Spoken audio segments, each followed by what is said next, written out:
Well, joining me now is the host of the mother of all talk shows and former British MP, George Galloway. George, you were listening there to Naftali Bennett. What was your response to that interview? Well, you did a good job as his Alistair Campbell to him as Tony Blair. I hope he remembers you if he does get into the Prime Minister's seat. I'm frankly astounded that you did not ask him about the bombing of the Iranian state TV station just a couple of hours ago. The mass murder of tea ladies, technicians, journalists and broadcasters. I can't believe that you didn't know about that. And indeed, Professor Actually, I don't know about that. was... You've just told me that. So that's the answer to your question. I didn't know about that. I've been on air. Well, you really need to be better briefed. Well, okay, you're interviewing a guy that you're punting. You can have your views about that. This is in answer very to your important. question, I didn't know. So that's the answer to your question. Well, you should have known. Well, you're a better journalist than me. You're a better broadcaster than me. I didn't know. Professor Marandi was in that building. I don't know if he's dead, but the story is that he was in that building to do an interview with you, and I very much hope that that is not true. And I very much hope that he is still alive. He told me that was true. He told me that he'd been told to leave, but had decided to stay and do the interview, in which all he did was call me a liar, a coward, and a genocide enabler. So you did know about the bombing of the Iranian TV station? No, there was no bombing going on when I interviewed him, obviously, or I would have stopped the interview. Piers, there's mass casualties. Yes, George. In the Iranian you asked me TV if I knew station. it was going on when I interviewed him. I didn't. Well, it's a disgrace that you did not know. Well, I didn't, or I would have stopped. Because you might have been able to ask. If I'd known, I would have stopped the interview, obviously. Well, this is going to grow and grow as an issue, Piers. You may very well be in difficulty here. I won't be in any difficulty at all. Why don't we get on with the interview? One thing you did know is that Israel has scores, if not hundreds, of nuclear weapons. And you did not mention it.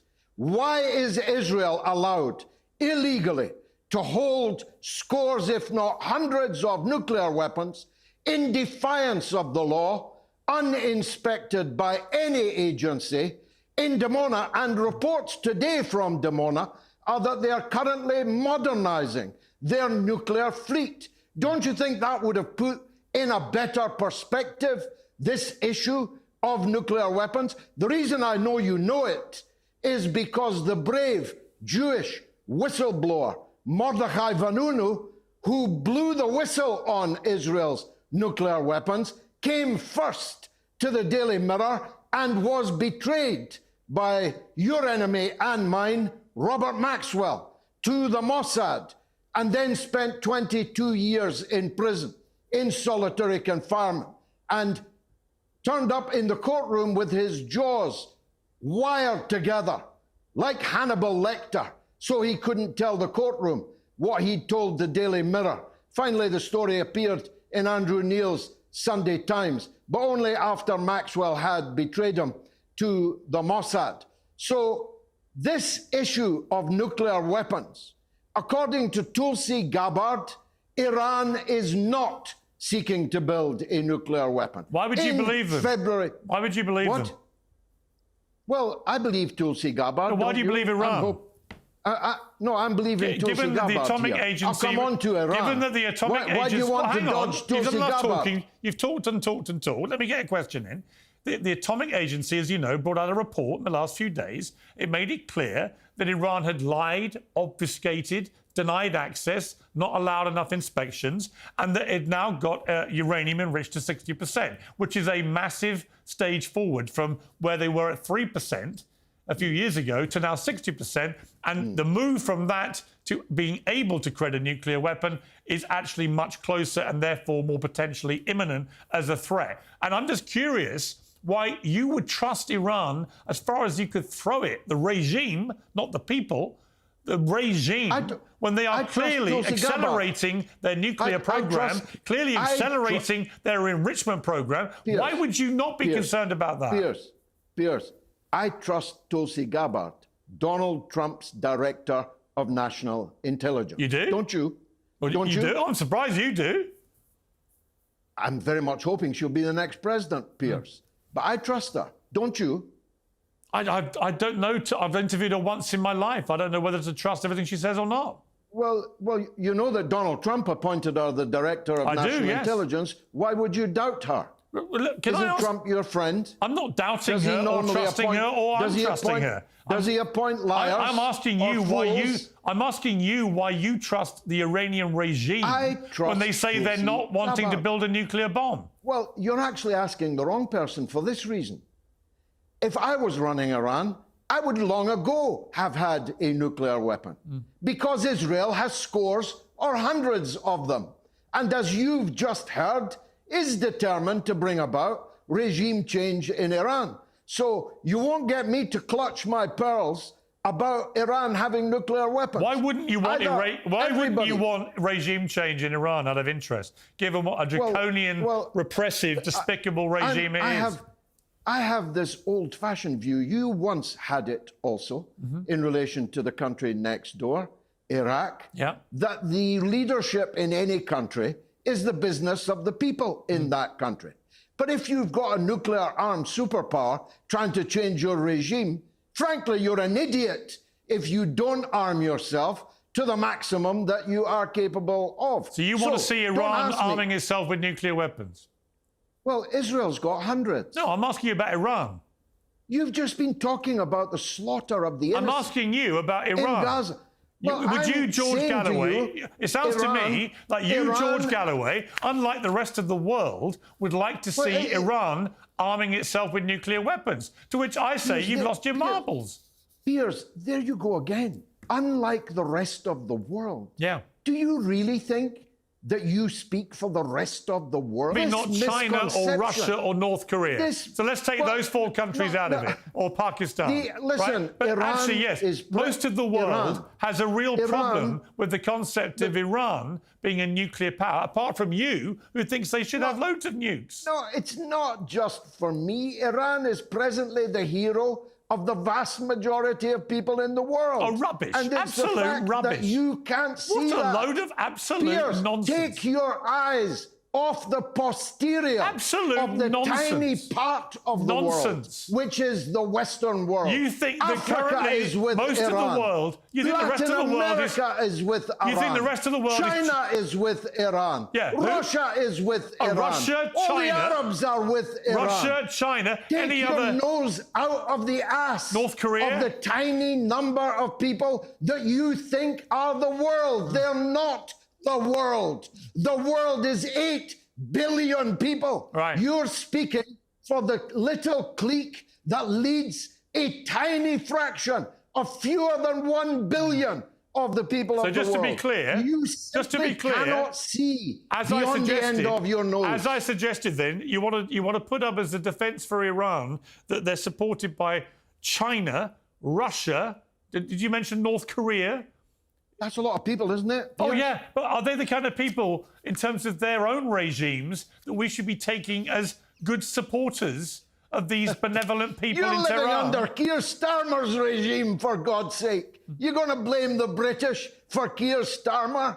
The French are living under little Macron. When did you get the right to decide that 7/8 of the world's population cannot be considered valid because you, Piers Morgan, don't like their regimes? Listen, there's something else you didn't mention, and you must also have known about that. Unless you switch your mobile off at 10 o'clock at night, you already know that Iran is giving Israel a bloody good hiding every single night. It's not, though, is it? It's not, though, is it? You described it all as a wonderful military operation. As always, let me answer you. As always, the Iranian regime has put out apocalyptic statements about this will be the annihilation of Israel and everything. It's like it did the last time. And you know what happened last time? Nothing. Nothing. They fired a few rockets, and the dome dealt with them. This time they've got a few. This time they've got a few missiles have got through the dome. But the idea. Hang on. Let me finish my question. The idea that the Israeli Air Force have managed to inflict this kind of catastrophic damage on military commanders, nuclear scientists, nuclear sites, and all of this, and have control of the airwaves in Tehran. And the only response so far has been a few missiles that have got past the dome. Missiles? You say they've been pounding them. They've not been pounding Have you seen Israel. Haifa? They've not been pounding Israel. You are astounded. This is something else you don't know. You didn't know about Morandi. You didn't know about the TV station. I knew what Morandi told me. I knew what Morandi told me. Israel. I knew what Professor Morandi told me. Just to be clear, you don't know about it. Just to be I'll clear, tell you who I believe. Just to be You're clear asking about belief. Just to be clear, I believe the mayor of Tel Aviv. Sorry, if I may finish responding to you. Can I quote an Israeli? I believe the mayor of Tel Aviv, a former director of intelligence in the Israeli army, now the elected mayor of Tel Aviv, who says this has got to stop. We cannot win this war. That's the mayor of Tel Aviv. I can believe him. I see or I zero can believe evidence. Piers Morgan. There is zero evidence that Israel can't win this war as things stand. Zero. Well, why Most are of they it, asking the United 90% States of the to join damage in? is being inflicted by Israel onto Iran. Pure nonsense, Piers. Why are you so begging deluded, Donald George? Trump? Why are you so begging Donald Why is your Trump to join in? pathological hatred of all things Israel made you so deluded? Is this something else you don't know? Do you know that Tucker Carlson and Steve Bannon are right this minute on TV debating how if Trump gives in to Netanyahu's begging him to join in and save the day, that it will be the end of the Trump presidency, that it will split MAGA down the middle? Do you not know that either? No, why would I know that? I've been on air. How would I know that? Well, if you're really... Why do you expect me to know so things when I'm literally unaware, interviewing Piers, people like you? I made the mistake, Piers, of thinking you were a well-informed man. I am. But when I'm actually filming my show, it's quite hard to keep up with world events. Don't you have someone that can pass you a note? I've got lots of people that do a brilliant job. That's why I have one of the most popular shows in the world. Your ear? Yeah, it's why my show's a lot more popular than yours, because I'm better at it than you. So stop the lectures about how good a journalist I am, or how good a broadcaster I am, or how good my team are, because if you were so good, George, you'd have a lot more people following you, a lot more people watching you. But most people think you become a delusional loon. And I think that's sad. My dad is bigger than your dad. Not my dad, just the number of people that watch my show massively dwarfs yours. My dick is bigger than your dick. Are you really down to that, Piers? Well, I've got some evidence that it isn't, but I'll not go there because I'm actually astounded at the sheer ignorance, which I'm being very kind and calling it ignorance. I could easily call it lying. I could easily call it willful ignorance. Of course you could. That you didn't know there's tea ladies lying dead in the Iranian TV station. To be clear, and you interviewed Bennett and didn't even mention it to him. To be clear, I'm being told by my team in my ear as we speak that outside of Iran, there has been no independent verification of what you are saying. So it's you are believing television, So you are believing the words of the Iranian regime. And forgive me if I will wait for independent corroboration before believing what the Iranian regime says. You don't believe that are an Professor Iranian Morandi. regime stooge who believes anything they say. Professor Morandi, your frequent guest, that gentleman, was bombed. He's not a gentleman. He's not a gentleman. Oh. I think most of the people who've ever watched him think he's a gentleman. No, I don't think he's a gentleman. I think he's a very disingenuous man who spews a lot of bullshit. They don't think he's lying, Piers. They don't think he's lying. Oh, they do, George. They do. They do. They think he's lying when he says he was bombed in the Iranian TV station today. He wasn't bombed. He was on air talking to me. What are you talking about? There's footage. How was he bombed and talking to me? On every media platform. He was talking to me. Of the TV station How on burning. earth was he being bombed as he talked to me? Complete nonsense, man. Piers, you're talking nonsense. Your dick is so much bigger than my dick, as your dad is so much bigger than my dad, And as your television program is so much bigger and better than mine, Yeah. I'll say goodnight to you because I have rather more wholesome people. Oh, you're running to away. Talk to. Okay. No, I'm not running You're away, running but I away. won't be coming back. Yeah. Because I made the mistake of thinking that you were an honest man. Yeah. In fact, you're a slippery. Well, it's okay, because I never made that mistake with you. So don't worry about it. I never made that mistake with you, George. I always thought you were thoroughly disingenuous and you prop up these evil regimes for reasons that completely baffle me. And you think you're the right guy. You think you're the honest guy. And actually, you know what? You're the kind of guy that one minute you call me a rat, the next minute I'm your hero and you're praising me. It's like, it's pathetic. Is that why you ask me onto your show every single week, Piers? Sorry? Every single week. I've got the texts. What's that? Every single week you ask me onto your show. Because I'm all these things you just accuse me of? No, I don't mind having you on to challenge you, no problem. Every week? No problem. Ask me every week? You came on, I think you apparently You last ask week. me We last every asked week. you on I've got 6 the weeks ago. text. Why are you lying? We haven't asked you on for 6 weeks. You asked haven't me asked to you on come for 6 on weeks. every single 3rd week. of May we asked you last time. 3rd of May, you're lying. Your dick may be bigger You're than lying, mine. George. Your 3rd dick of May, may be bigger than mine. 3rd of May, Your show may be bigger 7 than weeks mine. ago. But I'll tell you what, Piers, you're a busted flush.